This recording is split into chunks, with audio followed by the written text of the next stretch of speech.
Est-ce qu'il y a des gens que vous admirez pour leur réussite, que ce soit au niveau professionnel, sportif ou artistique? Comment ces gens ont réussi? C'est quoi leur truc? Qu'est-ce qu'ils ont de plus que les autres? Ok, ils ont certainement travaillé dur, mais entre nous, on se dit que s'ils en sont là, c'est parce que à la base, ils avaient du talent. Ça paraît impensable qu'une personne sans talent puisse se hisser à ce niveau-là. Eh bien ça, c'est faux. Ce qui leur a permis à tous de réussir, ce n'est ni leur capacité physique, ni leur talent, ni leur intelligence, ni la chance, c'est avant tout leur état d'esprit. En psychologie, on a fait beaucoup de recherches sur le sujet et maintenant, ça y est, on le sait, c'est officiel, le facteur clé de la réussite, c'est notre état d'esprit. Alors dit comme ça, l'état d'esprit, c'est vrai que c'est pas très palpable comme notion. Comment ça peut transformer notre vie et comment surtout développer un état d'esprit de réussite. Vous allez tout savoir et ça commence maintenant.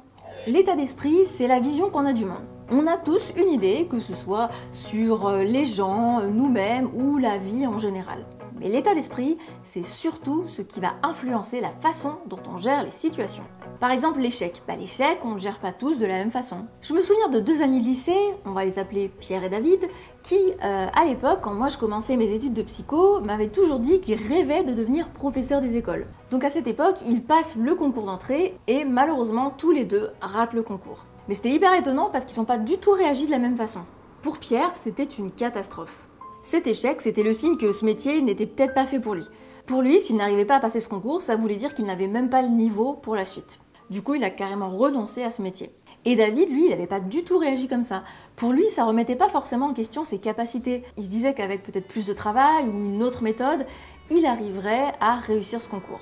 Et c'est ce qu'il a fait. Il a bossé comme un acharné et l'année d'après, il a repassé le concours. Bon, malheureusement, il l'a pas eu, mais celle d'après, il l'a réussi et aujourd'hui, il fait le métier qu'il rêvait de faire. J'admire sa persévérance parce que franchement, moi, à sa place, je sais pas si j'aurais réussi à persévérer dans cette voie et à repasser le concours. Et à ce moment-là, je ne le savais pas encore, mais en fait, la grande différence entre Pierre et David, ce n'était ni leur intelligence ni leur capacité, c'était leur état d'esprit. Et ces deux états d'esprit ont été identifiés par Carol Dweck, professeur de psychologie à l'université de Stanford.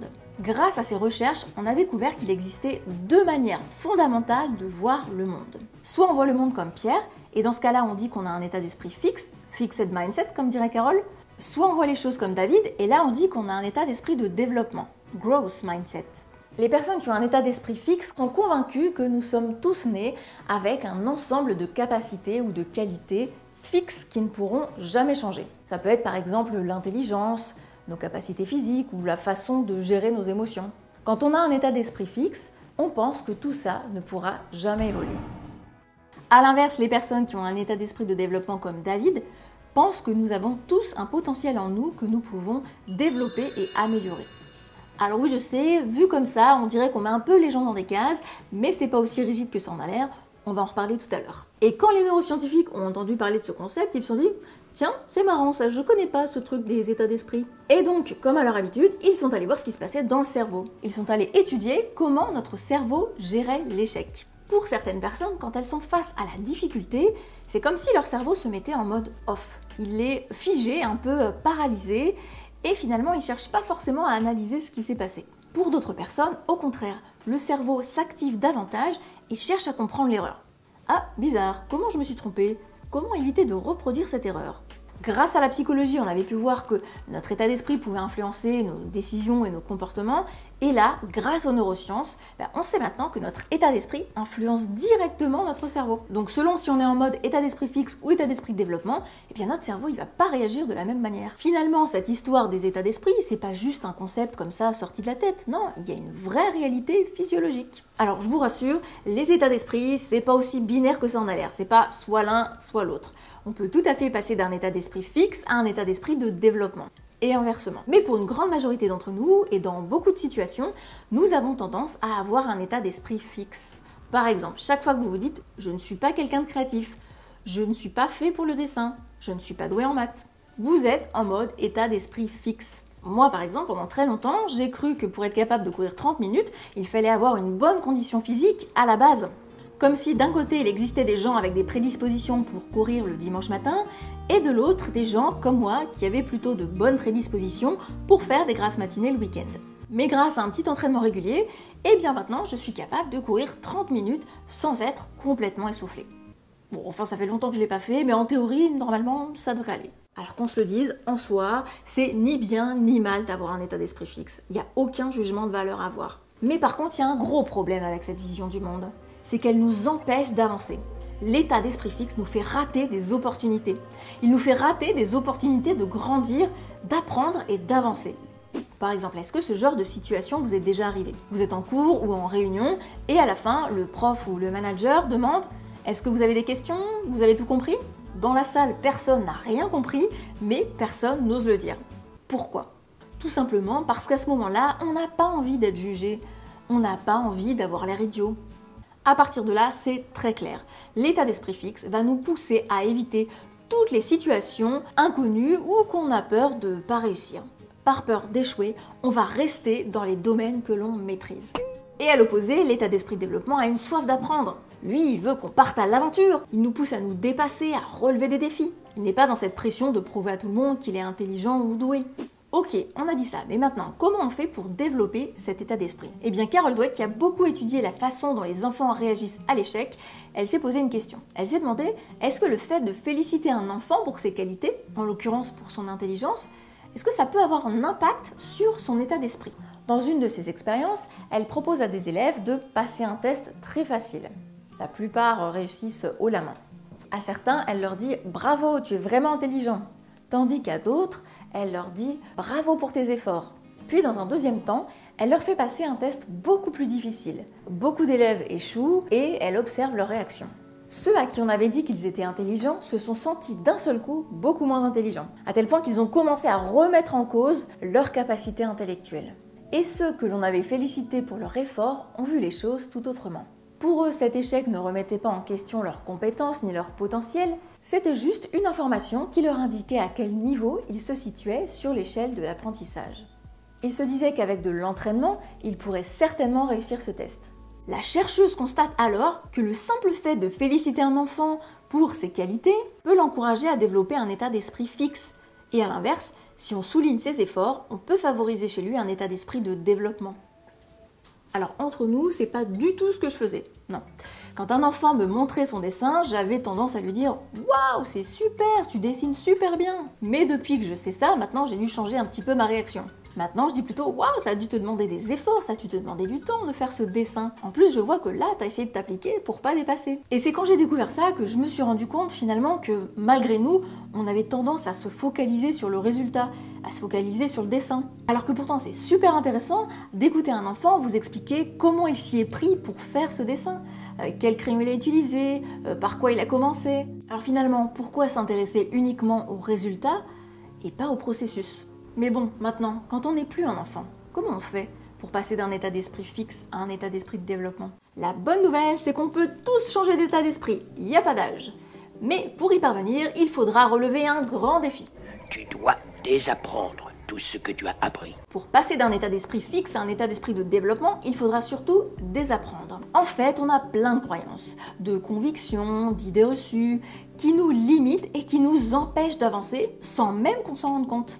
Et la première croyance qu'on peut remettre en question, c'est cette idée que la réussite, c'est surtout une question de talent. Ça sous-entend qu'il n'est pas nécessaire de faire des efforts quand on est doué dans quelque chose. Comme si les efforts s'étaient réservés uniquement aux gens qui manquent de compétences ou de talent. Par exemple, en amour, certaines personnes pensent que si la relation demande des efforts, ça veut dire que quelque chose ne va pas à la base. Comme si les choses devaient se faire de façon instantanée, automatique, un peu comme dans les contes de fées. Bah oui, dans les contes de fées, les histoires finissent toujours par « ils vécurent heureux et eurent beaucoup d'enfants ». Sous-entendu, jusqu'à la fin des temps, sans jamais avoir de problème. Point final. Jamais vous ne lirez « Après quelques mois de cohabitation entre Cendrillon et le prince, leur couple commençait à battre de l'aile. Alors ils sont allés voir un thérapeute de couple qui les a aidés à régler leurs problèmes de communication.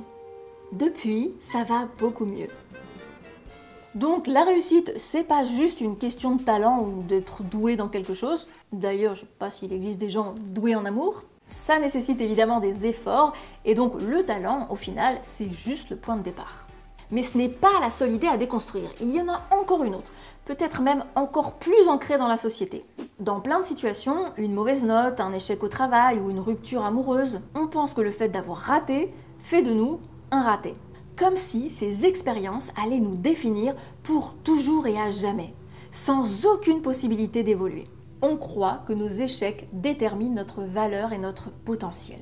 Imagine là, l'enfant quand il est en train d'apprendre à marcher. Si à chaque fois qu'il se casse la figure, il se dit « Ah non, mais moi j'y crois pas, hein. Je pense que ça, cet échec, clairement, ça montre que je suis incompétent à la marche, je ne vais pas être capable de marcher. Donc je vais rester à quatre pattes toute ma vie. » Bah non, non, non. C'est en échouant que l'on apprend. Et ça, c'est pas moi qui le dis, c'est Michael Jordan, un des plus grands basketteurs de tous les temps. Et déjà, il y a un premier truc à savoir, c'est qu'avant d'être le champion mondialement connu, eh bien Michael Jordan n'a pas été sélectionné pour rentrer dans l'équipe de basket de son lycée. Donc c'est assez fou quand on y pense. Comment ce gars qui n'a même pas été recruté pour rentrer dans l'équipe de son lycée a réussi à gravir les échelons? Eh bien justement, il l'explique. J'ai raté plus de 9000 tirs dans ma carrière. J'ai perdu près de 300 matchs. 26 fois, on m'a fait confiance pour prendre le coup gagnant et j'ai raté. J'ai échoué encore et encore dans la vie. Et c'est pourquoi j'ai réussi.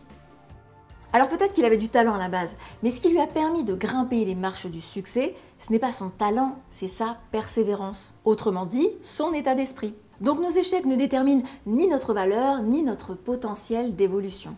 Bon, concrètement, au quotidien, comment peut-on changer notre état d'esprit?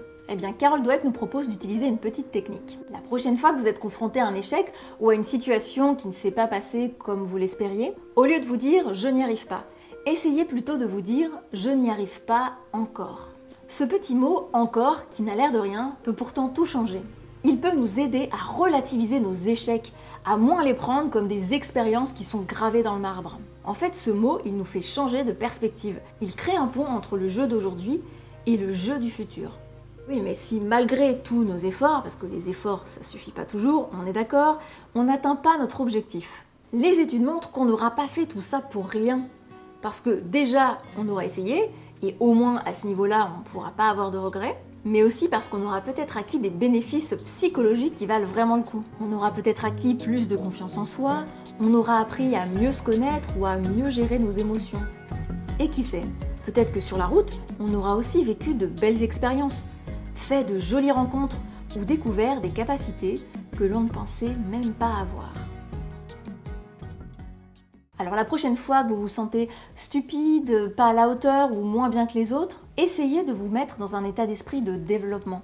Et surtout, au lieu de vous juger, essayez de voir comment vous pourriez vous améliorer, comment vous pourriez développer vos compétences. Maintenant que vous connaissez la différence entre ces deux états d'esprit, est-ce qu'il y a une situation dans laquelle à la base vous l'aviez abordé avec un mode état d'esprit fixe et finalement vous avez changé de point de vue, vous l'avez abordé avec un mode état d'esprit de développement?